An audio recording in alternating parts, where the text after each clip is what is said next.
નમસ્કાર, ન્યૂઝ 18 ગુજરાતીમાં આપનું સ્વાગત છે। આપની સાથે હું છું મિત્તલ। સમાચારો પર નજર કરીએ તો આજે રાજ્ય કેબિનેટની બેઠક સવારે 10 વાગે મળવાની છે। કેબિનેટની બેઠક યોજાશે। નવી શિક્ષણ નીતિના અમલીકરણ મુદ્દે થઈ શકે છે ચર્ચા।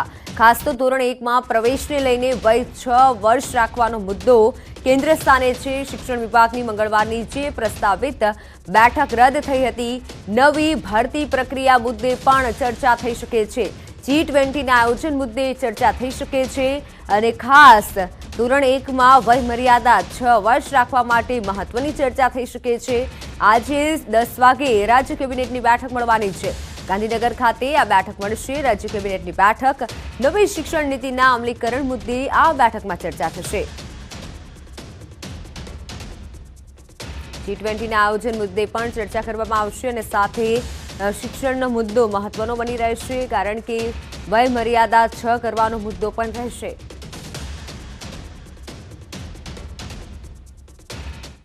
તો અન્ય મોટા સમાચારની વાત કરીએ કે જેમાં ડિંગુચા કેસમાં મોટા ખુલાસા થયા છે। એજન્ટોએ 5 વિદ્યાર્થીને ગેરકાયદે અમેરિકા પહોંચાડ્યાનો ખુલાસો થયો છે। 10 વર્ષથી ચાલતું હતું કબૂતરબાજીનું નેટવર્ક। અત્યાર સુધીમાં 3 એજન્ટની ધરપકડ કરાઈ છે। એક વ્યક્તિને ગેરકાયદેસર અમેરિકામાં ઘુસાડવાના 5 લાખ વસૂલવામાં આવતા હતા। જાન્યુઆરી 2022માં ડિંગુચાના પરિવારનું બોર્ડર ક્રોસ કરતી વખતે મૃત્યુ થયું હતું। હવે મોટા ખુલાસા થયા છે। એજન્ટો દ્વારા અન્ય લોકોને પણ આવી રીતે ઘુસાડવામાં આવતા હતા। વર્ષોથી ચાલતું આ કૌભાંડ કે જેમાં ડિંગુચા કેસમાં આખા પરિવારનું મૃત્યુ નિપજ્યું હતું।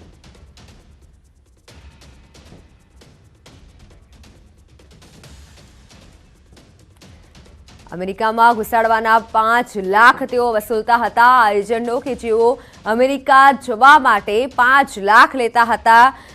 અગાઉની આ ઘટના કે જ્યારે ડિંગુચા પરિવાર મૃત્યુ પામ્યો હતો તેમાં પણ અનેક ખુલાસા થયા છે। એજન્ટે આ મોટો ખુલાસો કર્યો છે। અમેરિકામાં ગેરકાયદેસર ઘૂસણખોરી કરવા માટે 5 લાખ લેવામાં આવતા હતા। 5 વિદ્યાર્થીને ગેરકાયદેસર રીતે મોકલ્યા પણ હતા અને 5 લાખ વસૂલાતા હતા। હાલ મોટા ખુલાસા પણ થઈ શકે છે। ડિંગુચાનું પરિવારનું બોર્ડર ક્રોસ કરતી વખતે મૃત્યુ થયું હતું।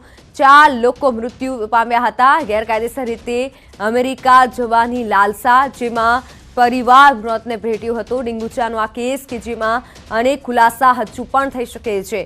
એજન્ટોએ આ ખુલાસા કર્યા છે।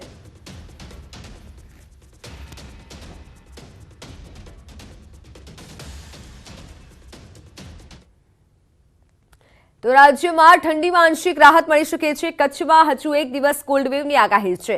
અન્ય જિલ્લાઓમાં પારો 2 થી 4 ડિગ્રી વધી શકે છે। મંગળવારે 11 શહેરોમાં 10 ડિગ્રીથી ઓછું તાપમાન રહ્યું છે।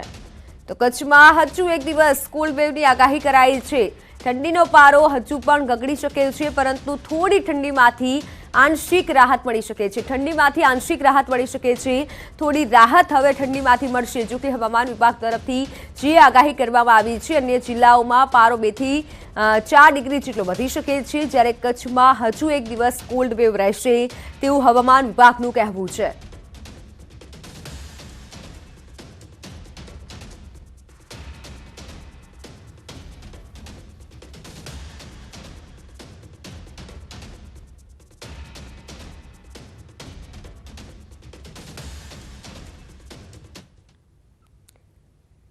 જો તમે ઠંડીની મજા માણવા માટે જમ્મુ કાશ્મીર જવાનું વિચારી રહ્યા હોવ તો પ્લાન ચેન્જ કરી નાખજો। જમ્મુ કાશ્મીર જવાની જરૂર નથી।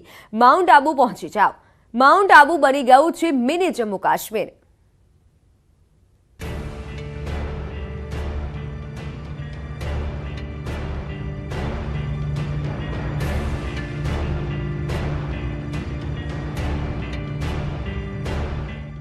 આબુમાં ઠંડીએ તોડ્યો 28 વર્ષનો રેકોર્ડ।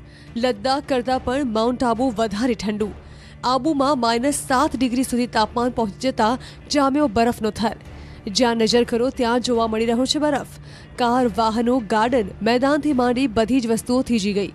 ઉત્તર ભારતના લોકો હાલ હાડથી જવતી ઠંડીમાં કાંપી રહ્યા છે। ત્યારે રાજસ્થાનના માઉન્ટ આબુમાં ઠંડી એવી છે કે લદ્દાખ અને મનાલી પણ પાછળ રહી ગયા છે। રાજ્યના માઉન્ટ આબુમાં શિયાળાએ 28 વર્ષનો રેકોર્ડ તોડ્યો છે। અહીં લઘુત્તમ તાપમાન -7 ડિગ્રી સેલ્સિયસ સુધી પહોંચી ગયું હતું। આ પહેલા વર્ષ 1994માં માઉન્ટ આબુમાં તાપમાન -7.4 ડિગ્રી સુધી પહોંચી ગયું હતું। ઠંડી વધતા સહેલાણીઓ ઠૂંઠવાઈ ગયા છે પરંતુ ઠંડીની મજા પણ માણી રહ્યા છે। 4 દિવસથી અમે લોકો આવ્યા છે અહીંયા સ્પેશિયલી ગુજરાતથી ઠંડી મહેસૂસ કરવા માટે અહીંયા ઠંડીનો આનંદ લેવા માટે તો પહેલાં તો બહુ વધારે ઠંડી હતી 2-3 દિવસથી આજે થોડીક ઓછી થઈ છે પણ તો બી મજા આવે છે અહીંયા यहाँ की तो बात ही कुछ निराली है आबू की ये ठंड इतनी है यहाँ हम लोग ठंड की मजा लेने आ रहे हैं सर्दी में हम लोग वैसे ही वहाँ से ही इधर सर्दी की मजा लेने ही आ रहे हैं। આબુમાં સુસવાટા મારતા પવનોને કારણે બજારો સુમસાન ભાસી રહી છે। સ્થાનિક વેપારીઓ પણ ઘાતક ઠંડીમાં ઠૂંઠવાઈ ગયા છે। લોકોને દુકાન ખોલવાની ઈચ્છા નથી થઈ રહી। જનજીવન અસ્તવ્યસ્ત થઈ ગયું છે। ઠંડીથી બચવા માટે લોકો તાપણાનો સહારો લઈ રહ્યા છે। बहुत ही कड़ाके की ठंड है यहाँ पे, कुछ काम वाम करने की इच्छा होती नहीं है और बस खड़े आज ठंडी बहुत ठंड है यहाँ पर आज। ठंड तो है ही लेकिन आप ऐसा लगा कोई काम करने की इच्छा नहीं होती। आग जली रहती है तो पास में खड़े रहते हैं क्योंकि आग से दूर नहीं जा सकते हम, इतनी ठंडी पड़ती है। હવામાન વિભાગ દ્વારા આબુમાં આગામી 4 દિવસો સુધી હાડ થીજવતી ઠંડી પડવાની આગાહી કરવામાં આવી છે। ન્યૂનતમ તાપમાન માઇનસ ઉપર સ્થિર રહેશે, જ્યારે કે 19 જાન્યુઆરી બાદ તાપમાનમાં થોડો વધારો થઈ શકે છે, જેના કારણે લોકોને ઠંડીથી આંશિક રાહત મળી શકે છે। તો આ તરફ ગુજરાતમાં પણ ઠંડી કહેર વર્તાવી રહી છે। મોટા ભાગના શહેરોમાં તાપમાનનો પારો 10 ડિગ્રી સુધી પહોંચી જતા હાહાકાર મચી ગયો છે।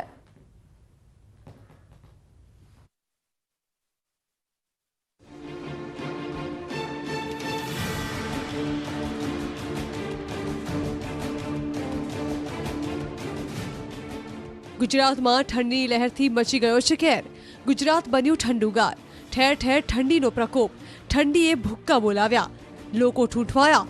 દેશભરમાં ઠંડી તેનું રૌદ્ર સ્વરૂપ બતાવી રહી છે। ત્યારે ગુજરાતીઓ પણ છેલ્લા 2-3 દિવસથી થરથર ધ્રુજી રહ્યા છે। ઠંડીએ એવો કેર મચાવ્યો છે કે તાપમાનનો પારો ગગડીને 10 ડિગ્રીથી નીચે અને 1 ડિગ્રી સુધી પહોંચી જતા હાહાકાર મચી ગયો। રાજ્યના 10થી વધુ શહેરોમાં તાપમાનનો પારો 10 ડિગ્રી નીચે ઉતરી જતા લોકો ઠૂંઠવાયા। આ તરફ ઉત્તર ગુજરાતના જિલ્લાઓમાં ઠંડીનો પ્રકોપ યથાવત રહ્યો છે। સાબરકાંઠામાં તેજ પવનથી ઠંડીનો ચમકારો અનુભવાયો। વિજયનગર, ઈડર, હિંમતનગરમાં કડકડતી ઠંડીએ જનજીવન ખોરવી નાખ્યું। હિંમતનગરમાં પારો 8.9 ડિગ્રીએ પહોંચતા લોકો ઠૂંઠવાયા। સાથે ખેડૂતોને શિયાળુ પાકને નુકસાનની ભીતિ પણ સતાવી રહી છે। બીજી તરફ નલિયામાં તાપમાનનો પારો 2 ડિગ્રી સુધી પહોંચી ગયો તો ડીસામાં 8 ડિગ્રી, વલ્લભ વિદ્યાનગરમાં 8 ડિગ્રી, કેશોદમાં 9 ડિગ્રી અને અમદાવાદમાં 10 ડિગ્રી તાપમાન નોંધાતા લોકો ઘરમાં જ પુરાયેલા રહ્યા। હજુ પણ 4 દિવસ ઠંડીનું જોર યથાવત રહેશે।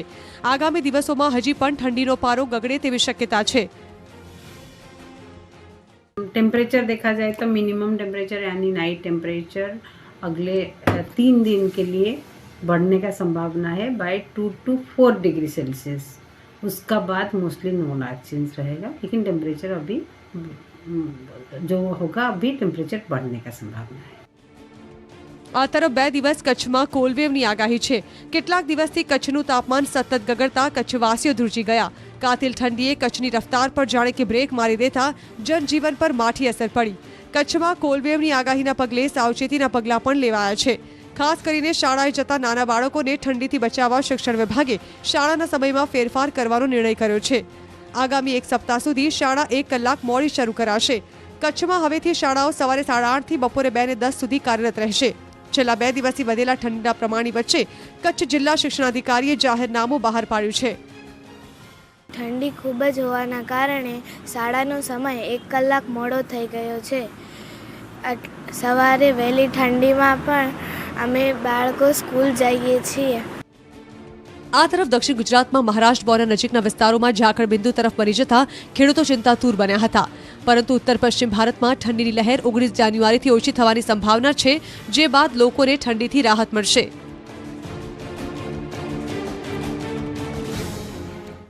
શિયાળો આવતા જ કચ્છના નલિયાની ઠંડીની ચર્ચા થાય। ઠંડીની સિઝનમાં નલિયા બની જાય છે કાશ્મીર।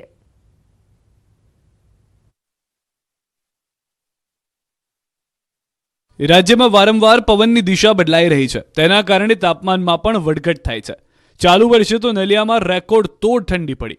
નલિયાના લોકો કોલ્ડ વેવમાં કડકડતી ઠંડી સહન કરી રહ્યા છે અને આગામી દિવસોમાં પણ ઠંડીનું જોર વધવાનું છે. શિયાળામાં નલિયાનું નામ મોખરે હોય છે, કારણ કે ગુજરાતના તમામ વિસ્તારો કરતાં નલિયાનું લઘુત્તમ તાપમાન નીચું રહે છે, કારણ કે હિમાલયથી આવતા ઠંડા પવન જ્યાં પણ સ્થિર થાય ત્યાં ઠંડીનું પ્રમાણ વધી જાય છે. નલિયા વિસ્તાર રણ પ્રદેશ અને નીચાણવાળા વિસ્તારોને લીધે ઠંડીનું પ્રમાણ વધારે છે. ઠંડા પવનને રોકી શકે તેવું કોઈ કુદરતી કવચ નલિયા પાસે નથી. તો રાત્રિ દરમિયાન ઠંડા પવનને કારણે રણની રેતી ઠંડી થઈ જાય છે, જેના કારણે લઘુત્તમ તાપમાન નીચું જતું જાય છે. નલિયા સામાન્ય ભૂસપાટીથી નીચે છે, જેના કારણે પણ નલિયા બીજા શહેર કરતાં વધુ ઠંડુ રહે છે. કચ્છનો આખો વિસ્તાર રણમાં છે, તેમ છતાં પણ ભુજ અને નલિયાના તાપમાનમાં 4 થી 5 ડિગ્રીનો તફાવત હોય છે. નલિયાની બાજુમાં કર્કવૃત્ત પસાર થાય છે. અનેક લોકો માની રહ્યા છે કે કર્કવૃત્તને કારણે નલિયા સૌથી વધુ ઠંડુ સ્થળ રહે છે. રાજ્યમાં ઠંડીના ઇતિહાસની સૌથી કાતલ ઠંડી નલિયાના નામે જ નોંધાયેલી છે. 1964માં તમામ રેકોર્ડ તોડીને નલિયાનું લઘુત્તમ તાપમાન 0.6 ડિગ્રી સુધી ગગડી ગયું હતું.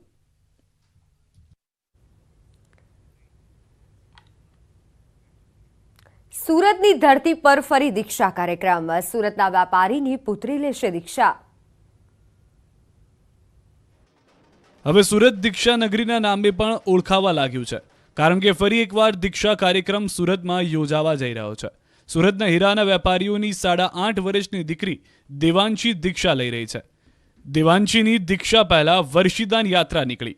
હાથી, ઘોડા, બળદગાડા સાથે આ યાત્રા શરૂ થઈ. વર્ષી યાત્રામાં સુરતના મોટી સંખ્યામાં લોકો જોડાયા. કોરોના કાળ બાદ પહેલીવાર ભવ્ય યાત્રા યોજાઈ, જેમાં મોટી સંખ્યામાં લોકો જોડાયા. સુરત અઠવા લાઇન્સ ખાતે ભવ્ય અંદાજમાં વર્ષીદાન યાત્રા યોજાઈ. અલગ અલગ નૃત્યો સાથે યાત્રા નીકળી. શણગારેલા હાથી, ઘોડા, ઊંટ અને બળદગાડાએ યાત્રાને વધુ રંગીન બનાવી દીધી. તો હવે વાત કરીએ રબને બનાતી જોડીની.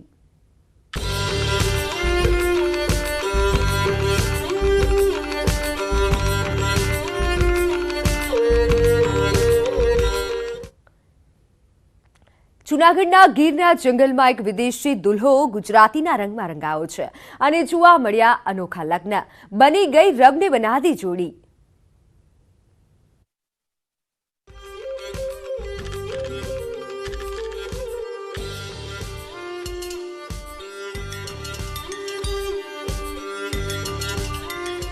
વાગી રહ્યા છે ઢોલ નગારા, ડીજેના તાલે ઝૂમી રહ્યા છે લોકો, ગૂંજી રહી છે શરણાઈઓની ગૂંજ. તમને પહેલી નજરે આ સામાન્ય લગ્ન લાગશે, પરંતુ આ સામાન્ય લગ્ન નથી. સામાન્ય રીતે વિદેશી દુલ્હન અહીં લગ્ન કરવા આવતી હોય છે, પરંતુ આ દ્રશ્યમાં ઓસ્ટ્રેલિયાનો દુલ્હો ઘોડે ચડ્યો છે. મૂળ ગુજરાતી અને જૂનાગઢ જિલ્લાના માંગરોળ ગામના મૂળ રહીશ દિગેનભાઈ નાગરની પુત્રીના લગ્ન ઓસ્ટ્રેલિયા મૂળના ટોબન નામના યુવક સાથે થયા હતા. નબી અને ટોબન બંનેના લગ્ન હિન્દુ પરંપરા અને વિધિથી જૂનાગઢમાં થયા. 20 જેટલા ઓસ્ટ્રેલિયાના મહેમાનો ગુજરાતના રીત રિવાજના રંગમાં રંગાયેલા જોવા મળ્યા. મારા જમાઈ જે છે એ ઓસ્ટ્રેલિયન છે અને એ પણ અહીંયા આવવા માટે રાજી થઈ ગયા અને અહીંયા અમે હિન્દુ વિધિથી લગ્ન કરવાની અમારી ઈચ્છા હતી અને એ બહુ સરસ સંપન્ન થયું અને અમને પણ કલ્પના નહોતી કે એટલું સરસ થશે. ઓસ્ટ્રેલિયાથી આવેલી જાન કે જેઓ ગુજરાતીમાં અને વિધિમાં વધુ સમજતા નહોતા, પરંતુ ગુજરાતી પરંપરાને અનુસર્યા જરૂર હતા.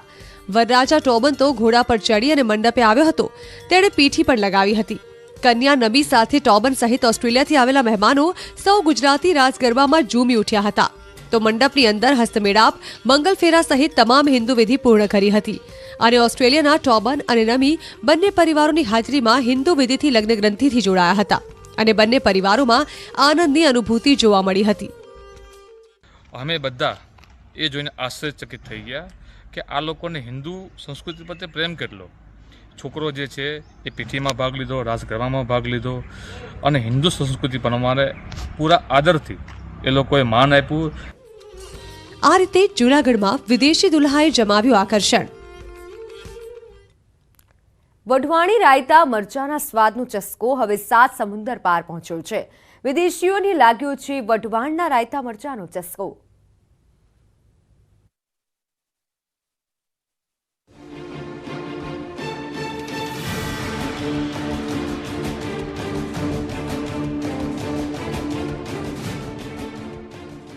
શિયાળો હોય અને ગુજરાતીઓના ઘરમાં રાયતા મરચાં ન બને તેવું શક્ય જ નથી.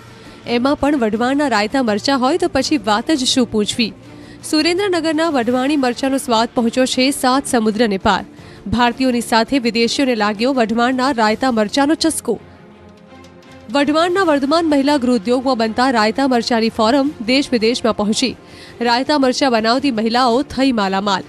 રાયતા મરચાઓ દ્વારા મહિલાઓને રોજગારી મળી, બની આત્મનિર્ભર. સુરેન્દ્રનગર જિલ્લાના વઢવાણ ખાતે આવેલા વર્ધમાન મહિલા ગૃહ ઉદ્યોગ વર્ષોથી મહિલાઓના ઉત્થાન માટે કાર્યરત છે. ત્યારે વઢવાણી પંથકમાં શિયાળામાં બનતા રાયતા મરચાનો સ્વાદ દેશ વિદેશના લોકોને દાઢે વળગ્યો છે. રોજથી 150 થી 200 કિલો રાયતા મરચાં અમે સંસ્થામાં લાવીએ છીએ અને એનું વેચાણ થાય છે. આ અમારું વેચાણ અહીંયા વઢવાણનું અમારું કેન્દ્ર છે, એક સુરેન્દ્રનગર છે અને ગુજરાત રાજ્યમાં તો બધે અમે મોકલી જ છીએ, આખા ઇન્ડિયામાં પણ મોકલી છીએ, પણ વિદેશથી પણ ઓર્ડરો મળે છે. આમાં શિયાળામાં ઉત્પાદન થતા મરચાની ખૂબ માંગ રહે છે.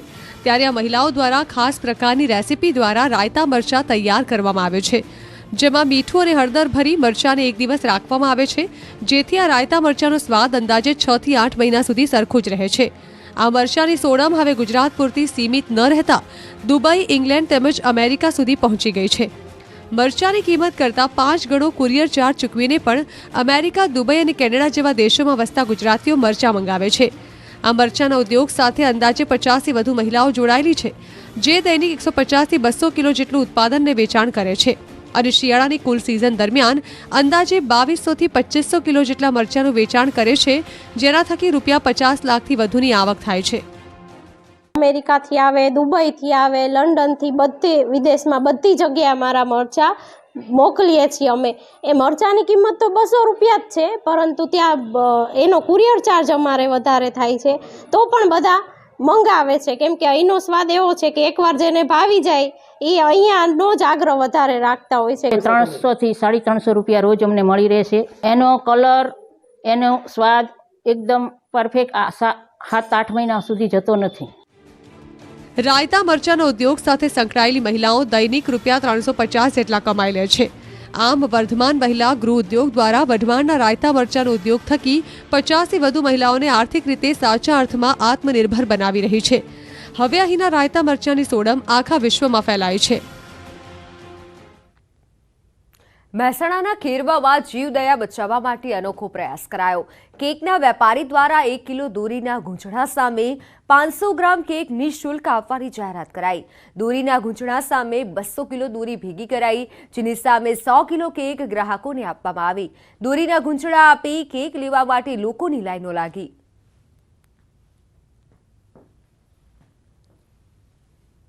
દોયડી પતંગ ચકાઈને દોયડી જ્યાં ત્યાં ફેંકી દે છે, એને વીણવાની કોઈ કોશિશ કરતું નથી હોતું, કોઈ ભેગી કરતું નથી હોતું. તો આપણે એવી સ્કીમ લાયા કે 1 કિલો દોરી આપી જાય તો આપણે 500 ગ્રામ કેક આપીએ તો એ બાને દોરી બી વીણાઈ જાય. પંચમહાલના ગોધરા તાલુકાના રતનપુરના યુવકે ઉત્તરાયણ બાદ પક્ષીઓ માટે કાર્યવાહી શરૂ કરી છે. પરેશ સુથાર દ્વારા વૃક્ષો, ધાબા પર અને રસ્તાઓ પર પડેલી પતંગની દોરીઓ એકઠી કરવાનું કામ શરૂ કર્યું. પક્ષીઓ ફસાઈ ન જાય તે માટે ₹70 કિલોના ભાવે ભેગી કરેલી દોરી ખરીદવાની વાત કરી છે. યુવકની જાહેરાત બાદ બાળકો સહિત અન્ય લોકો પણ 3 કિલો દોરી એકઠી કરી અને આપી હતી. દોરીનો પરેશભાઈ તથા સાથીઓએ સળગાવી અને નાશ કર્યો હતો.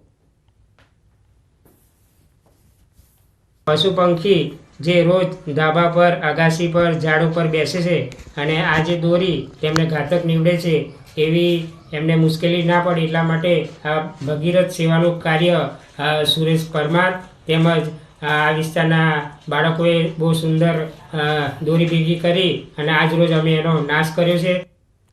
વીજ પુરવઠા વિભાગે ખેડૂતોને દિવસે મળતી વીજળી બંધ કરી રાત્રિના સમય કરી દેતા અંબાજીની આસપાસના ખેડૂતોમાં રોષ જોવા મળ્યો. ખેડૂતોએ રેલી સ્વરૂપે અંબાજી જીવીની ઓફિસે પહોંચી અને સૂત્રોચ્ચાર કર્યા. કડકડતી ઠંડી સાથે જંગલી જાનવરોનો ડર રહેતો હોવાથી રાત્રે નહીં પણ દિવસે વીજ પુરવઠો આપવાની ખેડૂતોએ માંગ કરી.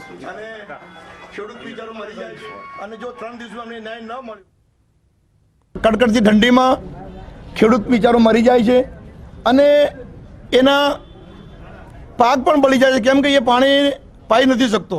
એને અનુસંધાનમાં અંબાજી વિસ્તારના સમગ્ર ખેડૂતો ભેગા થયા અને જીબીને રજૂઆત કરી કે અમને દિવસે લાઇટ આપો. આગામી શાળાકીય વર્ષ 2023માં નવી શિક્ષણ નીતિ અમલમાં આવનારી છે, જેમાં બાળકોને 6 વર્ષ જ પહેલા ધોરણમાં પ્રવેશ મળશે તેની જોગવાઈ પણ કરવામાં આવી છે, જેને લઈને શાળા સંચાલકો અને વાલીઓ મૂંઝવણમાં છે. જે બાળકોને જૂન જુલાઈ માસમાં 5.5 વર્ષ પૂરા થતા હોય અથવા તો 6 વર્ષની ઉંમરથી નજીક હોય તેવા વાલીઓમાં નારાજગી જોવા મળી છે. ગુજરાત શાળા સંચાલક મંડળના પ્રમુખે રાજ્ય સરકારને પત્ર લખી આવા બાળકો માટે 15 દિવસનો સમય ગ્રેસિંગ આપી પ્રવેશ આપવા માટે માંગ કરી છે, જેથી બાળકનું વર્ષ ન બગડે.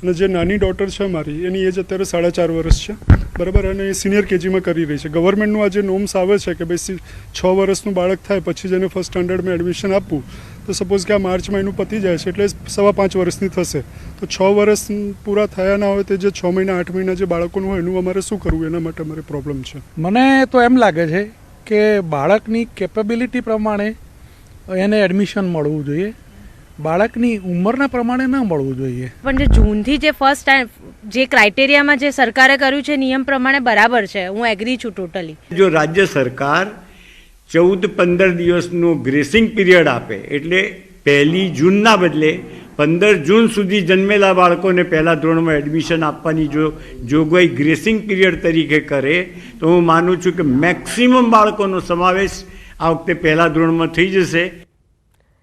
રાજ્યમાં અંગ્રેજી માધ્યમની શાળાઓમાં રાજ્યની ગુજરાતી ભાષા ભણાવવામાં ન આવતી હોવાથી સાહિત્યકારોએ નારાજગી વ્યક્ત કરી છે. સાથે ધોરણ 1 થી 8ની કોઈપણ માધ્યમની શાળામાં ગુજરાતી ફરજિયાત કરવાની માંગણી કરી છે. રાજ્યના દિગ્ગજ સાહિત્યકારોએ આ અંગે શિક્ષણ મંત્રીને રજૂઆત કરી છે. સાહિત્યકાર રઘુવીર ચૌધરીએ કહ્યું છે કે ગુજરાતના પરિપત્ર હોવા છતાં તેનો અમલ પણ નથી થતો. પરિપત્રનો અમલ થાય તે જરૂરી છે.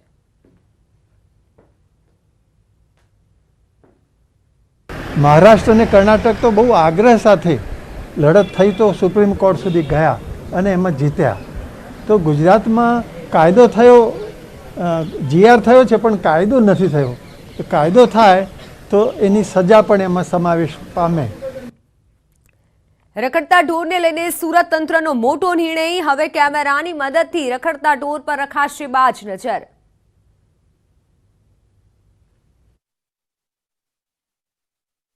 રખડતા ઢોરનો રસ્તો કાઢવા રાજ્યની 8 મહાનગરપાલિકા તથા 156 નગરપાલિકામાં આંકલાઓનું રસીકરણ કરવાનું આયોજન કરાયું છે. આ દરમિયાન સુરતમાં તંત્રએ રખડતા ઢોર સામે મહાનગરપાલિકાએ કડક કાર્યવાહી હાથ ધરી. રખડતા ઢોરને પકડવા સુરત મનપા હવે કેમેરાની મદદ લેશે. કુલ 24 ટીમ સમગ્ર શહેરમાં કાર્યવાહી હાથ ધરશે.